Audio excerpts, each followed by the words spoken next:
জয় রাধে। আজকের পাঠ শ্রী চৈতন্য মহাপ্রভুর যৌবন লীলা, শ্রী চৈতন্য চরিতামৃত আদি লীলাখণ্ড, শ্লোক 53। পাষণ্ডী সংহারিতে মোর এই অবতার, পাষণ্ডী সংহারি ভক্তি করি মো প্রচার। এত বলি গেলা প্রভু করিতে গঙ্গা স্নান, সেই পাপী দুঃখ ভোগে না যায় পরাণ। সন্ন্যাস করিয়া যবে প্রভু নীলা চলে গেলা, তথা হইতে যবে কুলিয়া গ্রামে আইলা, তবে সেই পাপী প্রভুর লইল শরণ, হিত উপদেশ কইল হইয়া করুণ। পাষণ্ডী সংহার করার জন্য আমার এই অবতার, এবং পাষণ্ডী সংহার করে আমি ভগবত ভক্তি প্রচার করব, সেই কথা বলে মহাপ্রভু গঙ্গা স্নান করতে গেলেন। আর সেই পাপী দুঃখ ভোগ করতে লাগলো। এই দুঃখ ভোগ করার জন্য তার মৃত্যু হলো না। সন্ন্যাস গ্রহণ করে শ্রী চৈতন্য মহাপ্রভু নীলাচলে চলে গেলেন। তারপর সেখান থেকে তিনি যখন কুলিয়া গ্রামে এলেন, তখন সেই পাপী মহাপ্রভুর শরণ নিল। তখন কৃপা পরবশ হয়ে মহাপ্রভু তাকে হিত উপদেশ দিলেন। শ্রীবাস পণ্ডিতের স্থানে আছে অপরাধ, তথা যাহ দেহ যদি করেন প্রসাদ, তবে তোর ভাবে এই পাপ বিমোচন, যদি পুনঃ ওইছে নাহি করো আচরণ।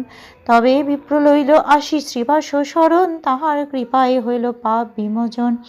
আর এক বিপ্র আইল কীর্তন দেখিতে, দ্বারে কপাট না পাইল ভিতরে যাইতে। ফিরে গেল বিপ্র ঘরে মনে দুঃখ পাইয়া, আর দিন প্রভুকে কহে গঙ্গায় লাগো পাইয়া। মহাপ্রভু বললেন, তুমি শ্রীবাস ঠাকুরের শ্রীপাদপদ্মে অপরাধ করেছ। তার কাছে গিয়ে যদি তুমি ক্ষমা ভিক্ষা করো, এবং তিনি যদি তোমাকে আশীর্বাদ করেন, এবং ভবিষ্যতে যদি তুমি আর কখনো ওই রকম পাপ আচরণ না করো, তাহলে তোমার এই পাপ মোচন হবে। তখন সেই ব্রাহ্মণ গোপাল চাপাল শ্রীবাস ঠাকুরের শ্রীপাদপদ্মে শরণাগত হলো, এবং শ্রীবাস ঠাকুরের কৃপায় তার পাপ বিমোচন হলো। একদিন আর একজন ব্রাহ্মণ কীর্তন দেখতে এসেছিলেন, কিন্তু দরজা বন্ধ থাকায় তিনি ভিতরে প্রবেশ করতে পারলেন না।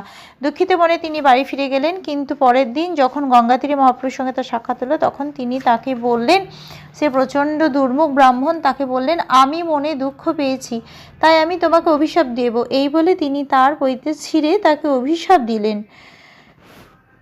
সংসার সুখ তোমার হোক বিনাশ, সাপ শুনি প্রভুর চিত্তে হইল উল্লাস। প্রভুর সাপ বার্তা যেই শুনি শ্রদ্ধাবান, ব্রহ্মসাপ হইতে তার হয় পরিত্রাণ।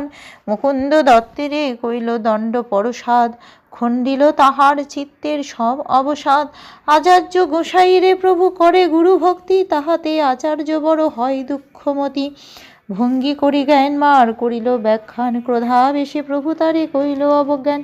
সেই ব্রাহ্মণ মহাপ্রভুকে অভিশাপ দিলেন, তোমার সংসার সুখ বিনষ্ট হোক। সেই শাপ শুনে মহাপ্রভু অন্তরে অত্যন্ত উল্লসিত হলেন।